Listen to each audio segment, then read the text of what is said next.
Brodes Media.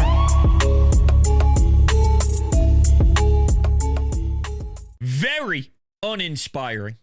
Very unacceptable. You can't start the second half that way.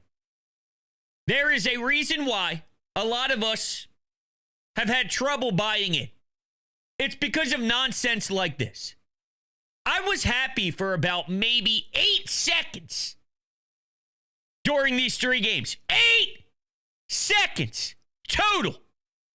When Kyle Schwarber hit the grand slam and when Bryce Harper gave you added insurance on Saturday night so you didn't have to sweat as much as you thought you did when Matt Strahm came in the game to close it all down. Other than that, the fuck is wrong with this team? First inning, Kyle and Trey Turner get doubled up. Second inning, Otto Kemp gets a leadoff double and stays on second base. No outs! What the hell are you doing? Yo, bottom of the order, wake up! Third inning, Bryce Harper doubles. Guess where he stays? Right at second. And Taijuan Walker gets exposed as well. We're still starting Taijuan Walker. How? How is that humanly possible that we are still sitting here watching him throw? And he's going to make his next scheduled start, by the way, so it's not going anywhere. You lost a game when Bryce hit 2 home runs.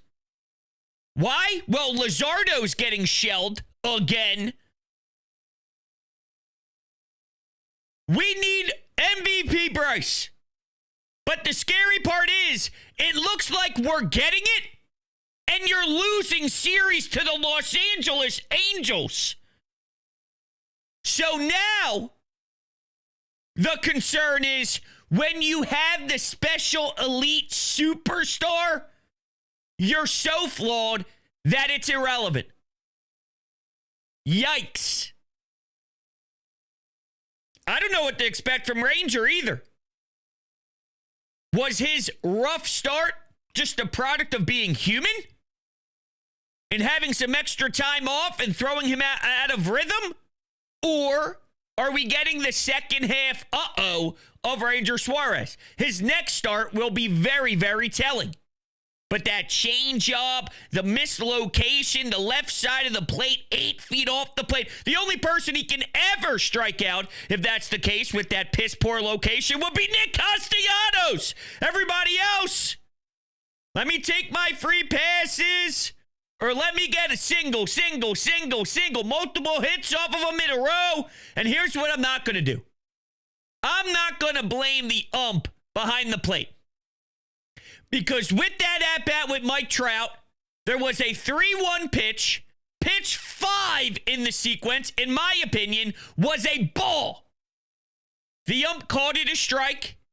And then the full count pitch, there was one that was questionable, more of a strike than a ball, but they allowed Mike Trout to get the free pass. Now everyone's complaining because the inning got blown up, or the Phillies got blown up in that inning, and it was all nasty after that. Oh, the Blue screwed us. He bent us over and he rocked us. No. Pitch 5 was a ball. So it just extended the at-bat.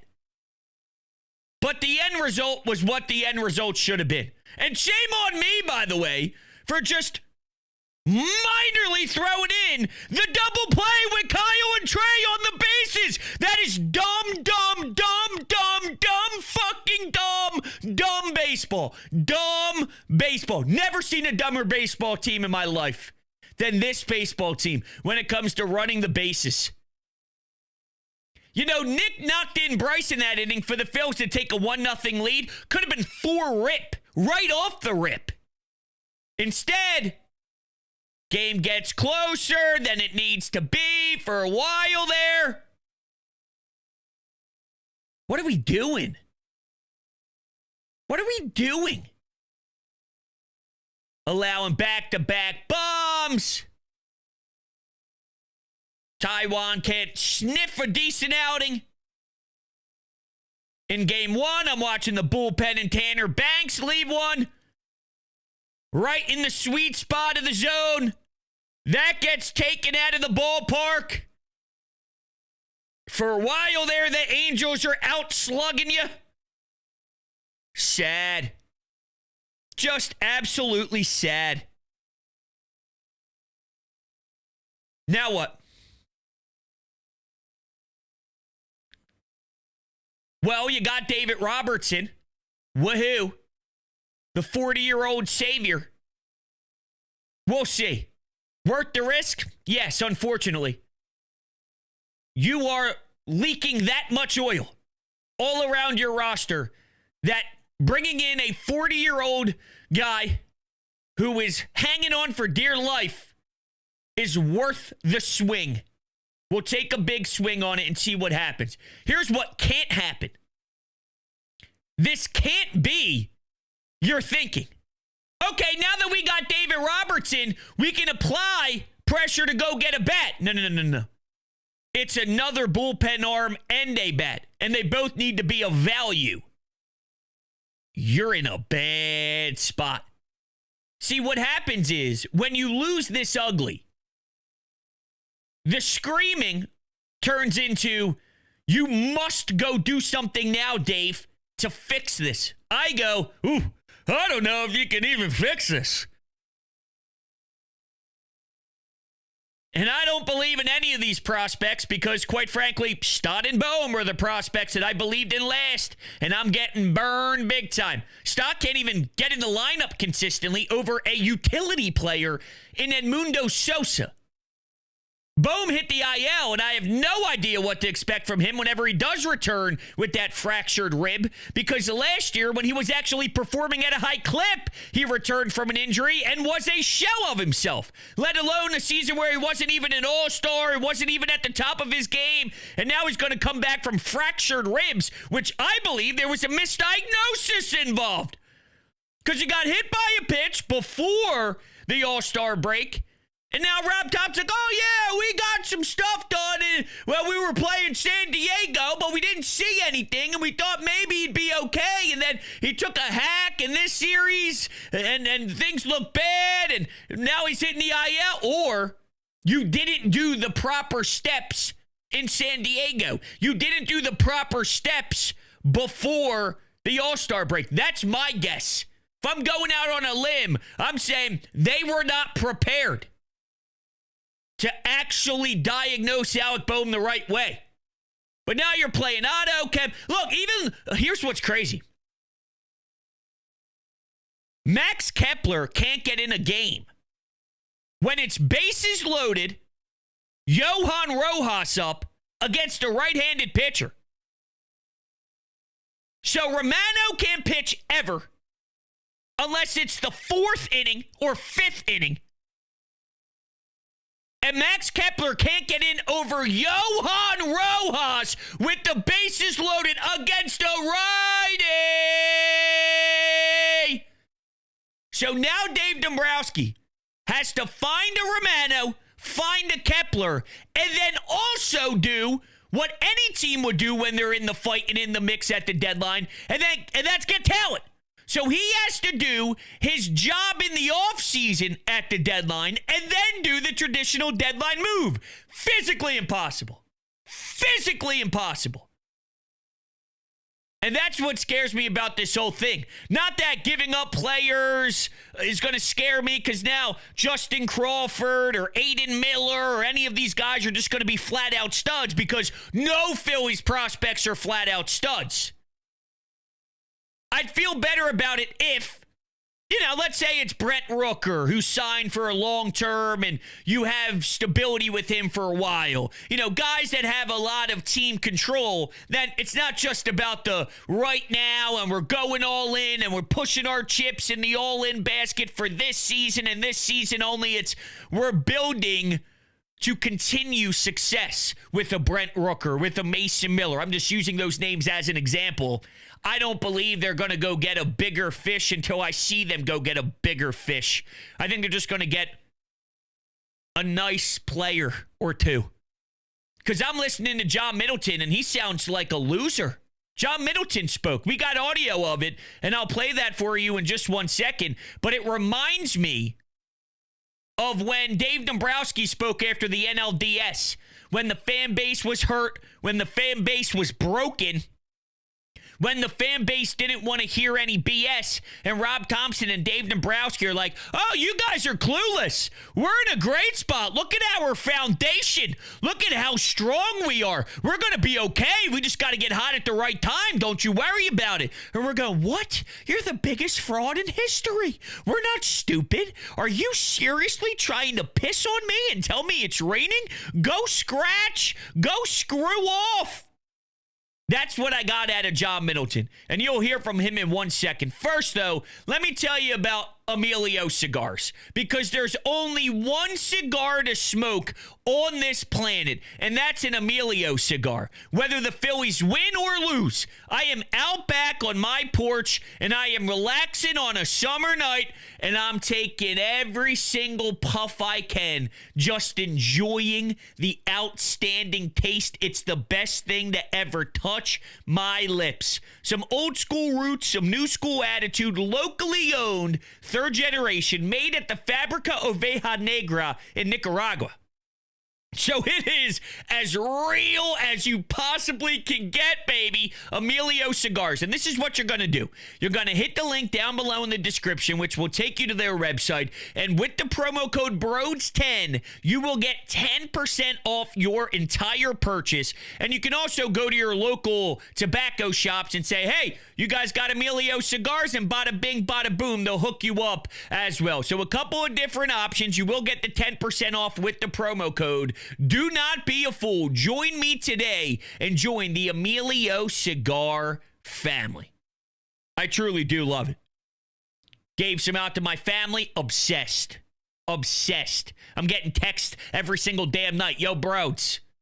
I said, hey, check out the promo code. They're trying to sneak some more out of me. I say, yo, listen, I need mine too. You know what I'm saying? I need to go out Monday through Friday and have a nice Emilio. You know where to find them. What else we got? Oh, the Middleton audio. That's what we got. Sorry, I lost my train of thought. I was thinking so much about how great the cigars are. Let's listen to John Middleton. Really good. And one of the things people have to realize is a bullpen in the regular season is an entirely different animal than a bullpen in the postseason.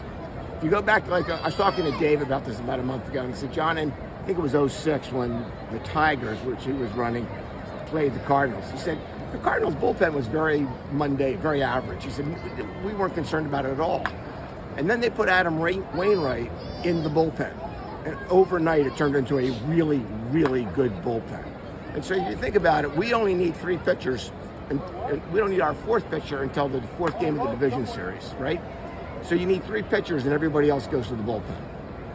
And you're going to have people in the bullpen who are now starting pitchers first. You might see people up. I could see Abel coming back up if he's not up before that for some other reason. I could see Abel in the bullpen, coming out at 97 miles an hour with a really good curveball.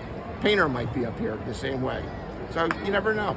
Does that sound like a guy with urgency? Does that sound like a guy who wants his damn trophy back? Or is that a guy saying, we're not in that bad of a spot?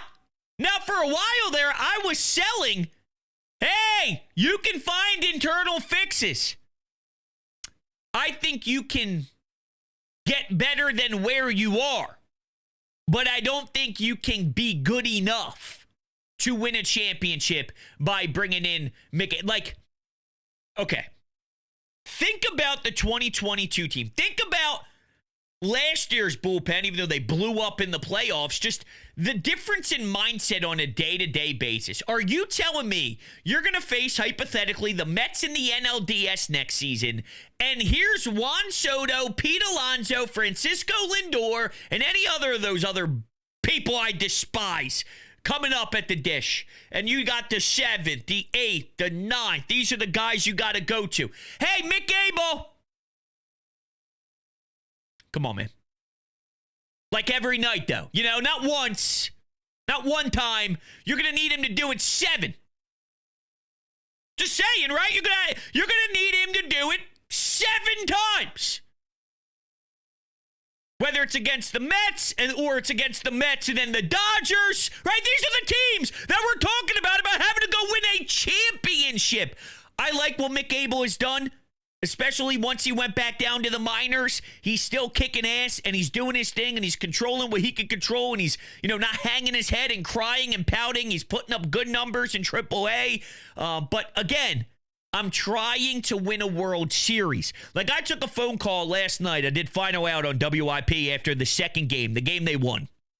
And I had a few one caller in particular bring up Gage Wood, their first-round draft pick who pitched at, what is it, Nebraska, right? The Razorbacks, or Arkansas, excuse me.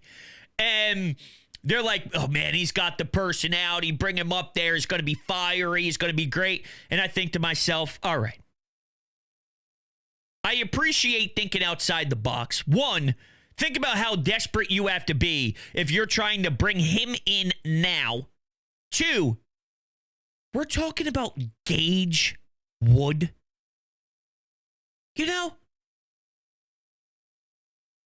We're trying to win the World Series. You're telling me a bullpen made up of Mick Abel, Andrew Painter, who is not pitching well. Andrew Painter is not pitching well. The hope is 1 inning, he can get by a lot smoother than when he's asked to go 5 or 6. Because he gets 1 inning where he gets torched and he's allowing a bunch of home runs and that whole nonsense is coming. Hell, I don't even know if Luzardo's going to be an effective piece in the bullpen because he doesn't look confident whatsoever and he doesn't look good at all.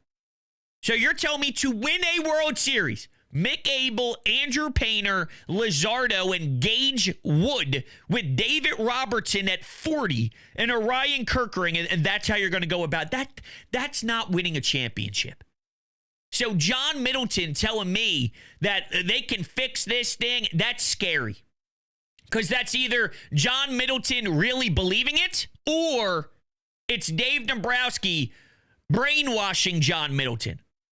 Maybe John Middleton doesn't believe in it, but Dave Dombrowski does, and he's just trying to support the president and making it seem like the owner standing on the same blueprint as Dombrowski. Maybe that's it. But I'm wondering, too, as we have to dissect everything here, is how much is John Middleton limiting Dave Dombrowski and forcing him to only be able to utilize certain assets with trades because he's worried that there's going to be another lull. Because after the 08, 09, 2010 stuff, we went through disastrous baseball. And he's probably worried about money, and he's worried about people not showing up, and he doesn't want to go through that phase of baseball after this window. And if that's the case, here's my rebuttal. You don't have to be a team that goes through a lull. You can have an amazing major league squad with an amazing prospect pool where you make trades and you can call up guys, and you can have a combination of both where you can constantly keep having prospects, keep making trades, and keep having productive big league clubs. You can do it all. That's called a damn good organization. And there's a lot of teams like the Yankees that essentially make the playoffs every year. Now, I know they haven't won a World Series since 09, but you can constantly have a competing team while having interesting prospects, while calling up interesting prospects, and you got to collectively execute all 3 phases of that, but you can. It is possible. It doesn't need to be either you sell off all your assets and now you're bare, or you have a stacked prospect pool. It doesn't have to be either or. And by the way, part of rebuilding a prospect pool is the intrigue of the trades. It's not like all of them are going to hit. Quite frankly, a small percentage is going to hit. That means utilize them as trade bait the best you can in certain areas. I think he's afraid. I do. I think he's afraid. Here's John Middleton. It's a little long. I'm not going to play the whole thing because it's about a 3-minute clip. But here's John Middleton trying to balance the prospect. Just to show you, I think they have loser energy from top to bottom right now. Talked 4 or 5 years ago about how you wanted the Phillies to be better at developing talent. Now that you have kind of gotten to that point, how difficult is it to balance? You want to keep those guys, but you're also kind of in maybe the back half of a World Series window. Well, so I agree with Dave. Some of these players are in the back half of their careers for that window, but there are other players who are in the beginning of their window. Who? And so that's, you got to keep thinking about that. Who? I was talking with Scott Lauber the other day for his podcast, and I just cited the fact that if you go back to like 9, 10, and 11 for us, when Ruben was the general manager, he did an extraordinary job. You know, got Cliff Lee in 09 at the trade deadline, added Pedro shortly after that. You know, after 09 season, in the offseason, he brought in Roy Halladay, extended him, brought in Roy Oswald in 10 at the trading deadline, re-signed Cliff, after 10 during the offseason, brought in Hunter Pence. Every move he made, it was an A-plus move. And every player that he brought in performed at a very high level. And we still lost. And not only did we not win the World Series, but we exited every year one round earlier than the year before. And then so if you kind of empty the cupboard, you can do everything right and you still don't win. It's a bad call, it's a bad break, a bad bounce of a ball. It's some guy who just gets ridiculously hot on the other team and beats you. So those things, you have to take that, you have to weigh all that, because we're going to be playing baseball in 5 or 10 years. Dude, that is loser energy in regards to reading the fan base, understanding where we stand. He's essentially saying we put our teams in best position possible as before and failed, so we're going to stop putting our team in best positions possible. That's what I heard out of that. It reflects Dave Dombrowski. It reflects Rob Thompson after last year's NLDS start. They're not reading the room. They're out of whack. I'm telling you, they are out of control. This front office doesn't make much sense. So as much as I've been harsh on Dave Dombrowski, I'm starting to wonder, should my frustration be now aiming more towards John Middleton? Because for everybody who despises Joshua Harris, because all he cares about is money and putting butts in the seat, welcome John Middleton. That's what John Middleton just explained. And by the way, I also need to know who was in the front end of their career right now of trying to make a World Series run. It's not Trey Turner. It's not Bryce Harper. It's not Nick Castellanos. We don't know where Kyle Schwarber is going to land next year, and I have no read on that. I think it is a straight-up coin flip. I really do. I could see it being 50-50. Could I see them giving him $100? Yeah, I could see him giving him $25 million a year to be a DH, no doubt. I could see him going back to Chicago. I could see him going back to, I don't know, just going to any other team that is intriguing and sexy and appealing. And listen, there are teams that are in way better spots than the Phillies to go win another championship. Now, I think he appreciates what we do here. I think he appreciates the connection that he has with the fan base. It's the complete opposite of the boo that Max Kepler is rightfully getting right now because he's a flat-out stiff. But I don't have a read on it. Like, I really don't. There were very broad talks. That's the last thing that I remember reading about was as the season was beginning, there were broad talks in the offseason. Now, Kyle Schwarber was asked about it during the weekend in one of the post-game pressers, and he gave you a very vanilla professional answer that he doesn't worry too much about it right now because it would be a disservice to his teammates. He just wants to focus on winning baseball games and trying to fight and trying to win this division, and he doesn't want to be distracted by numbers and years and compensation, and just a very professional way to answer that question. But then we got Bryce Harper playing GM mode again, the way he did with Trey Turner, the way he did with JT Realmuto, and he's saying, hey, we need to be looking to bring him back. He's an important player, and doing that whole thing, and he is. I mean, there's no doubt about it. He is. It's one of those things where if they fail again and they lose in the NLDS, not that it would be Kyle Schwarber's fault by any means, but this is where one side of my brain goes, you have to do so much new that I would try and trade Nick with 1 year left on his deal. I would try and move Alec Boehm again. JT, I know there's not much that you can do replacing JT because there's not much right now for you. You know, it's not as if Logan O'Hoppy's here or anything of that nature that would be like, hey, that's intriguing. But just for a change, he walks and Kyle walks and Ranger leaves, and there's just a way to create a whole new blend of personalities, a whole new style of life, a whole new squad with a new brand of baseball. Not that Kyle would be the problem by any means. He's quite frankly the complete opposite. But just because it's unfortunately where the timing falls on the timeline with his contract and all the brutal failures over the last few years, he has to pay the price. JT has to pay the price. Nick on the trade block has to pay the price. Boom, pay the price. It's just timing of it all, the certain changes you need to make. Now, I'm not telling you that's great. I'm not even telling you I love that idea. I said that's where one side of my brain goes. So I don't even know if I fully buy it. What I prefer right now, full disclosure, is you pay the man. You pay him. I think he's a big bopper who can last for quite some time. He's just never going to forget how to hit a baseball. And since he doesn't play the field very often, there's an opportunity for him to just be a masher and be a leader and be a big part of this clubhouse. So that's what I prefer.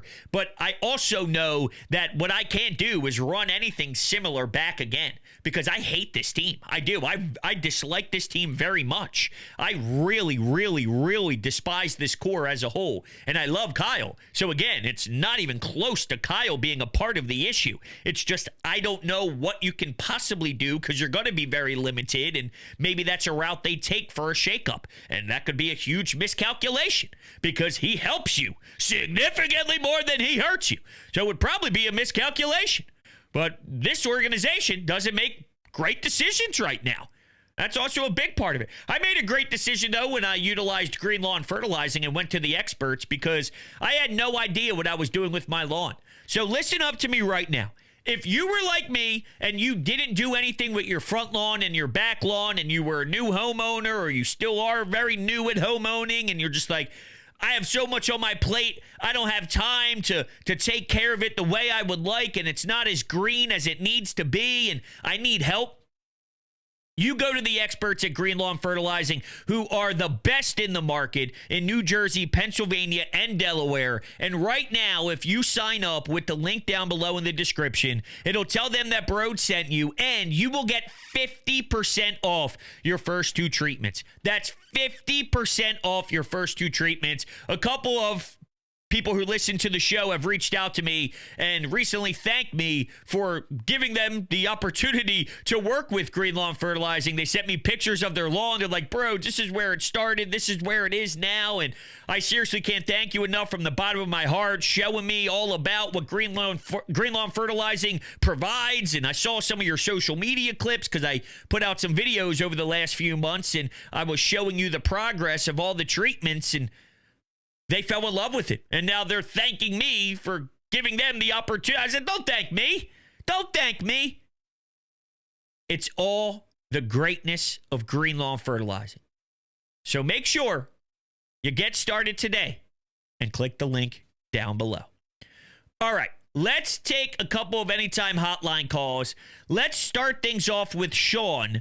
This was after Friday night's loss. What was the score of that, 6-5? Is that 6-5? Bryce had a couple of homers. Luzardo had a 4-1 lead and couldn't hold on to it. Before you know it, here we go again. Tanner Banks. That was that game. Here's what Sean had to say post-game. Not a good way to come out of the All-Star break, that's for sure, other than Bryce Harper having a big night. Pretty much with the Phillies, what you saw in the first half was what you got tonight. A lot of automatic outs and the continued elevator-type performances that Jesus Luzardo gives you on the mound. Up and down. There's just zero consistency with that guy. The bullpen, once again, a troublesome spot. Dodged a few bullets, but eventually they were going to get theirs off of Mr. Soft Toss Tanner Banks. The ball's flying all over Citizens Bank Park. Yet for what? 5 innings, the Phillies offense did absolutely nothing, and that's what cost them the game. Chorus of boos for Max Kepler, well-deserved, but you could say that about 3/4 of this lineup. Just too many automatic outs for me. and a bad start to the series and a bad start to the second half for the Phillies. Just gross, too, with that bottom of the lineup. Think about it. If you're having 3 at-bats for your 7, 8, 9 hitter, and they're constantly going 0-for, then you're essentially getting 9 free outs for the other team. That's 3 innings of work. So you're playing 6 innings of baseball. How are you going to win like that? Right? The bottom of your order is just atrocious. It's really garbage. And I actually like the idea of Kyle Schwarber batting after Bryce. Right now, he's batting before Bryce, but you don't have any other option. Previously, you would have Stott lead off, which he's not even close to being able to outcompete Edmundo Sosa right now. So you'd have him lead off. You'd have Trey batting second, Bryce batting third, Kyle batting fourth. I was listening to Ruben Amaro Jr., and he wasn't wrong for saying this. It's just showing you how brutally disgusting this baseball team is. When Bohm hit the IL, and you're looking at this lineup, and he's talking about Nick protecting Bryce, he's like, yeah, Nick's going to have a challenge here. He's going to have to really protect Bryce Harper. It's not wrong.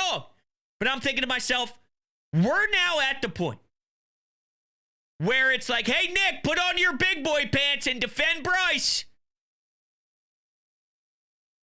We have to ask that of Nick? As if it's not a given? As if that's not why we paid you? As if it's a big question mark on who's going to protect Bryce daily? Like, hey, Nick, all right, here you go. Like, what? Woof. As if that's not an automatic. As if that's not written into the lineup card every single day. Rob Thompson should be able to be blindfolded putting together the top half of this lineup card on a day-to-day basis. And Nick, in theory, should be plugged as a right-handed power bat right behind Bryce.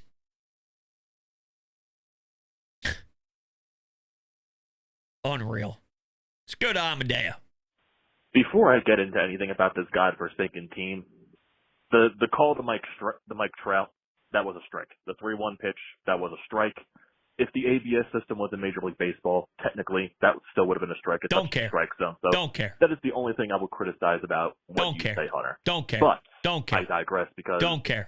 I don't care. That ball, like ABS my ass, in the game that we watched today, because I was getting ripped on Twitter for the same thing. I said 3-1 pitch. It was a ball. 0.1% of the ball hit the strike zone. 99.9% of the ball didn't. I understand what's going to happen with technology in play.